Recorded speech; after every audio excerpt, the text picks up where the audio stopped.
أعوذ بالله من الشيطان الرجيم بسم الله الرحمن الرحيم kon tey mbokk yi dañ leen indil benn xadis boo xam ne dafay wax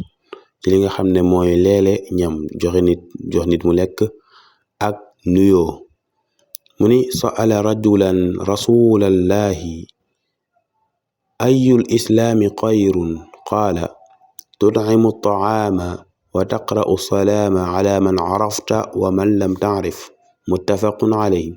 ñeen dafa am benn waay bu ñëwoon ci yonente bi sallallahu alayhi wa sallam laaj ko ne ko ana ban islaam moo gën ana ban islaam mooy gën gi islaam nee na ko islaam yonente bi tontu ko ne ko gën gi islaam de mooy islaam bi gën ci islaam yi de gëm gi gën ci gëm yi mooy ngay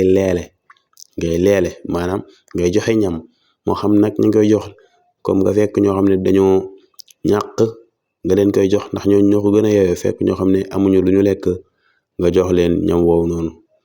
waaw wala sa mbokkum jullit xiif amul lum lekk nga jox ko baa nga togg ñam sax jox ko saw njaboot ak yu ni mel yooyu yëpp day dugg ci biir beneen bi mooy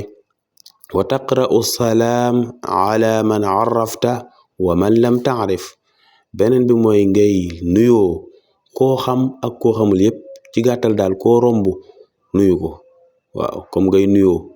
koo xam ak koo xamul bul ne diw xawma ko kon duma ko nuyu da ngay nuyu koo xam ak koo xamul mu ni xadis bi nag muttafaqun alayhi la xadis la boo xam ne dañ cey dëppoo buñ ne xadis muttafaqun alayhi mooy Buxaari ak Muslim dañoo d'accord ci ne xadis la bu wér kon mbokk yi bu ko defee képp koo xam ne nag danga bëgg a def ay cours en ligne maanaam toog sa kër ñu lay jàngal jaare ko ci application bii di WhatsApp kon boobaa mën nga ñoo contacter ci numéro boobu noonu bu ko defee nag la ñuy jàngale foofu bokk na ci képp koo xam ne danga bëgg a mën a lire arabe maanaam nga bëgg fer iji wala boog sax nga bëgg dégg langue arabe wala boog sax nga bëgg a jàng grammaire arabe wala conjugaison bi wala boog sax nga bëgg a mën a bind arabe lu mu ci mën di doon mën nga ñoo contacter ci numéro boobu noonu ba tey it képp koo xam ne dangaa yittewoo ay ñaan comme nga bëgg ku la defal listixaar wala nga bëgg ku la defal ay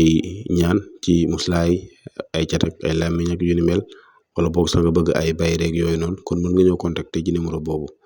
wasalaamu aleykum wa rahmatullahi taala wa barakaatu